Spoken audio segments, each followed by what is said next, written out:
Okay. I, oh, I, I thought I was gone. I'm back. Oh no. Oh, yeah. Some days you just want a vacation. Anyway, so we're looking at more Blu-rays. This wonderful selection of Blu-rays came in the mail today from Arrow Video. They had a up to 50% off sale on, I think maybe on both of their websites, the UK and the US, but I specifically went for the US one because there were actually films on that website that I wanted, and they were usually region-specific. Hello, sorry, I decided to lower the tripod after I started recording. I'm a fucking idiot. Anyway, so this whole bundle that you're about to see, which isn't technically a lot when you look at the quantity of cases, but when you look at the quantity of films, pretty good bang for my buck. This was all 106 Australian dollars, including postage. It was like 106.81 or some shit. The benefit of store credit, I think I had about $10 worth, because it was the American store, so it's dollars. I'm used to the pounds one for the UK store. And then I had to wait for it to be shipped. And I had to wait for it to be delivered. But it came in today. So I'm a little annoyed by technically one of them, technically two, technically three. It's the slipcover. I'm annoyed by the slipcovers. To give you more of a heads up, the first one I have is American Horror Project Volume 1. Now, someone had posted onto Reddit talking about, like, how there's a sales or whatever. I had no interest. I'm currently having to spend a lot of money on my car because it fucking sucks. Keeps breaking down, doing my head in, becoming financially a burden. Yeah, I know. See, we should have just invented horses. Horses, like, just give them food and shoot them in the head when they're dead. I don't know. Isn't that what they do at the races? That's why I don't like races. Anyway, the horse racing one. The Melbourne Cup. What a bunch of vile shit. Talking about non-vile shit, we have movies. Movies. I like movies. So I got this. This is, again, like I said, American Horror Project Volume 1. I actually didn't care to get this. I wanted to get Volume 2. I got Volume 2. It's down there. I'm going to show it off in a second. I got Volume 1 because it was 10 USD. So that's like, 15 to 20 bucks. I usually round most of those up to, it's like, in my head, it's like American dollars for me is like for every dollar, it's actually $1.50 in American or $1.60. For every UK, it's instead of $1, it's basically twice that. It's like $2. Yeah, currency sucks, but I'm so used to buying games on Steam in my youth that I was always looking at, it's the cents has gone down by like 0.2 cents. That means it's cheaper to buy the game now than it would be if I bought it tomorrow when it goes up again. That's what it used to be, $1.30. Now it's $1.60. Inflation sucks. So anyway, we got American Horror Project Volume 1. This is the slipcover version, which is great. Still actually advertises that on the website, and reversible artwork. It does come with this artwork on the inside.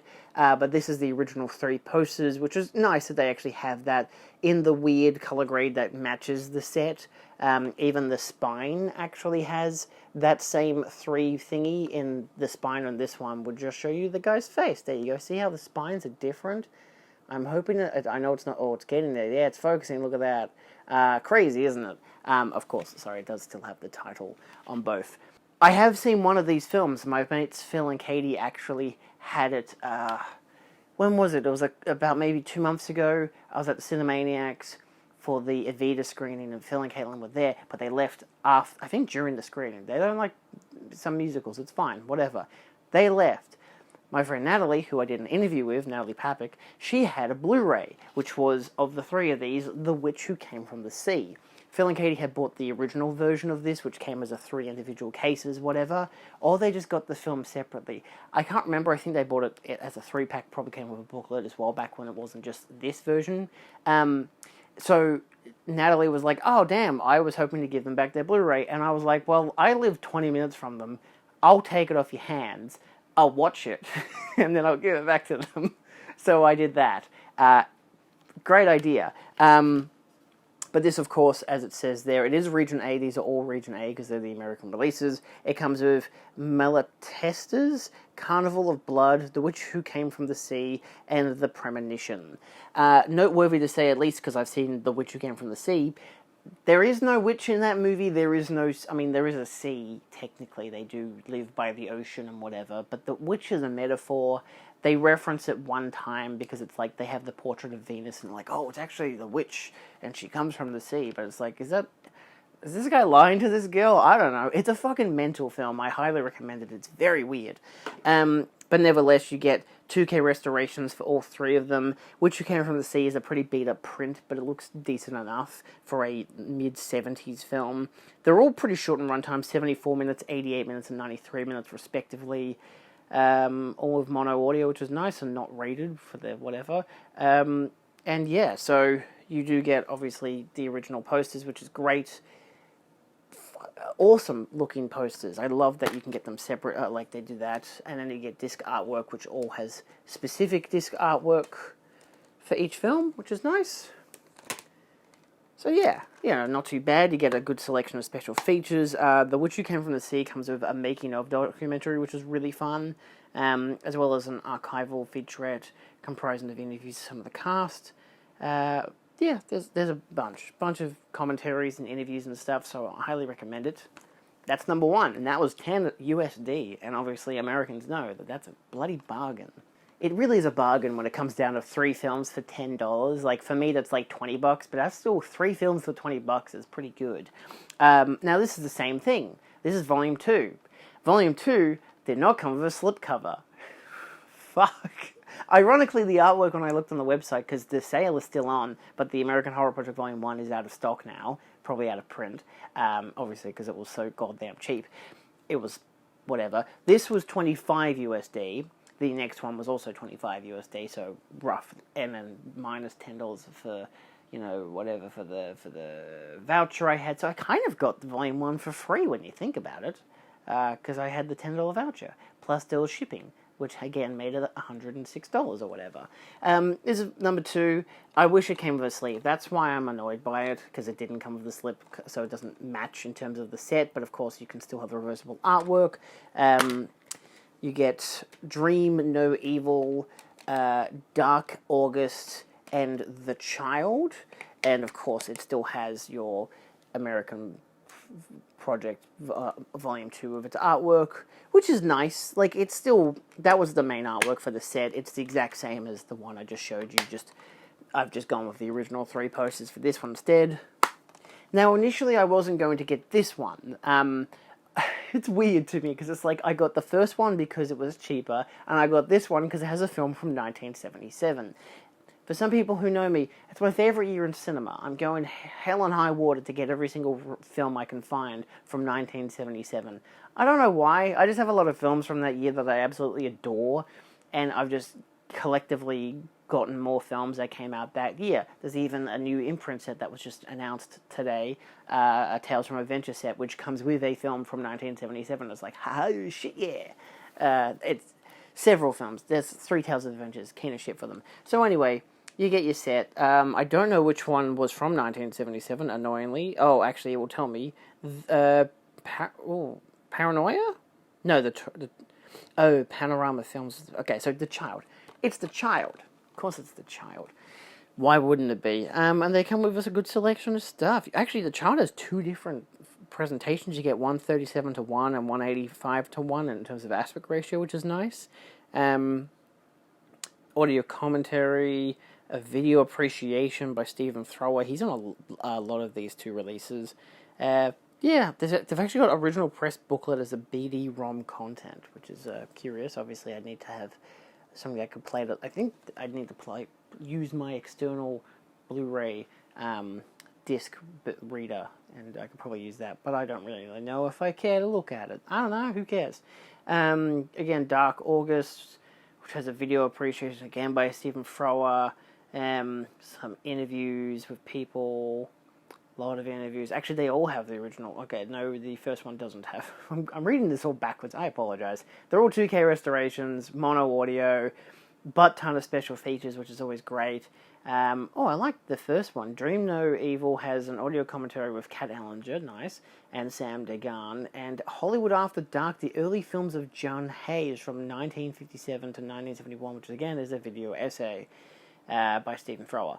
Yeah, that's great. I figured, I don't know, fuck it, get The Child, easy peasy, and get Horror Project Volume 1, which again comes with a great film, The Witch from Who Came from the Sea. It's good shit. It's a fucking weird film.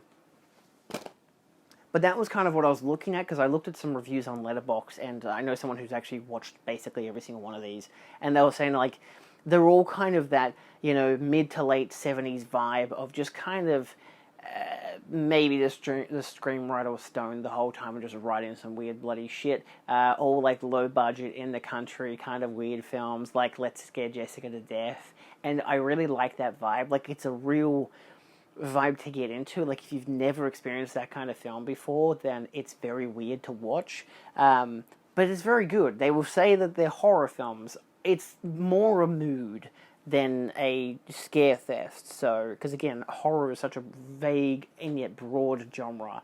It's wonderful. And then, last but not least, we have Dead or Alive. Ironically, this doesn't tell you that it's the trilogy on the front. This is the original artwork, reversible art, because, of course, it is the trilogy set. Disc 1 comes with Dead or Alive and Dead or Alive 2 Birds. What a title. And, of course, number 2 is... the second disc is Dead or Alive Final, with the reversible artwork being that, which I'm not huge on it. I wish these two both came with slipcovers, because at least then it would have been great, because like I was saying before, the artwork on the website just had that picture for Dead or Alive. It didn't show a slipcover or anything. Didn't even show a basic case or anything, which is crazy. And probably annoying for me in the future when I go to use that artwork for my thumbnail. Whereas American Horror Project Volume 1 had it as a square, so I made it look like it came with a slipcover, which it did, but then Volume 2 didn't show a slipcover, so it didn't come with a slipcover. It's such a weird thing. I don't know why it was like that. Like, yeah, I prefer that Volume 1 came with a slipcover, but why did it need to in the end? It doesn't matter.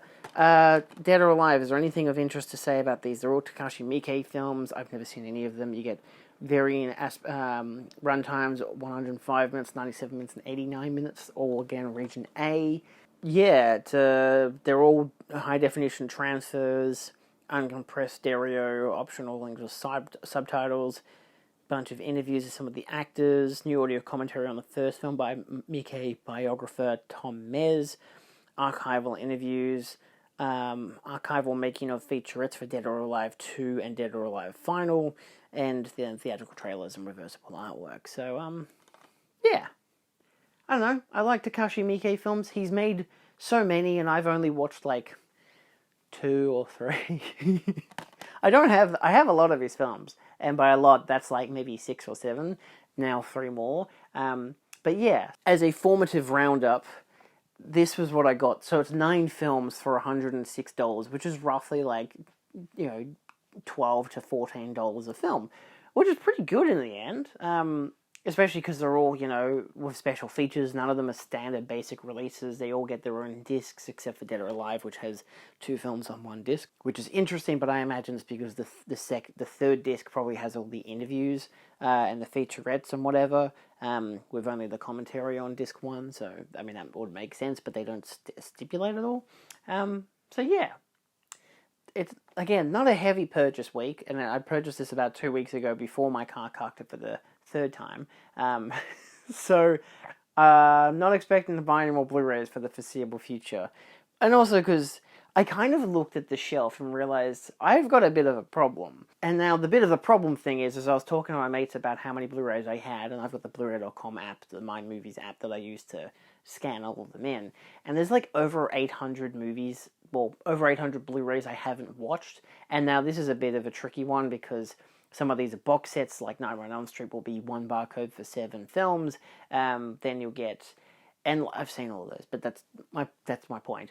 There's all the Arrow Video sets, so many of them that are just the same film that I've got multiple copies of, and I haven't seen it, which would seem really stupid of me. Why wouldn't I have watched the film if I bought it multiple times? I'm pretty sure that's not the case with any of these, but who knows? It's probably the case with some of them. But a lot of them are multiple films in a box set, or it's just that they're TV shows, and some TV shows come as either a complete set in one barcode, or each season comes with several barcodes because each is an individual case. Or you can scan the outer box. Like I've got like Sopranos, and each season of that is one. It's all one barcode for the one box. But then like Breaking Bad was one box, but it comes with each individual case, and each individual case is just the old season case, just into a new box. So they've still got the same barcode. So yeah, it's very strange that it does that, and it's very annoying to me. Luckily, I'm not too OCD about it. It's just that I have to note that and stipulate it every time. I have watched both of those shows, so they're already ticked as watched anyway. But my aim for the next couple of weeks, outside of going to MIF in August, will be to watch all of these in alphabetical order. Preferably the ones I have not watched. I might rewatch some of them, mostly if they're 4K UHDs that I've recently upgraded and I haven't watched the upgrade. But for the most part, I'm just going to watch every single film that I have. Actually, that means I have to watch The Abyss. Maybe not. Probably not. I'm trying to watch every single film I have on this shelf now. I've paused my Criterion subscription. I'm going to stray away from streaming. God knows if I'm going to go out and see many movies in the cinemas. Mostly just waiting for my car to be fixed so I can actually go out and do stuff. So yeah, if I'm quiet over the next month or so, it's because I'm focusing on this rather than making videos, because I kind of also want to experiment if I can watch a lot of films in my usual rate of 1 to 2 a day, whatever, whilst not making any videos and seeing if that will matter. But sometimes it doesn't, because I could usually spare an hour to film and an hour to edit, and then in between them I still have several hours to watch films, so it can really depend on the day. Nevertheless, that's all for now. See you guys next time, whenever that is. And I'm gonna go and watch some movies, because I've got a lot of movies to watch. Some of them I have to watch several times because they're audio commentaries by people I really like listening to. So anyway, that's a me problem. And again, these three barcodes, 9 films. Holy crap.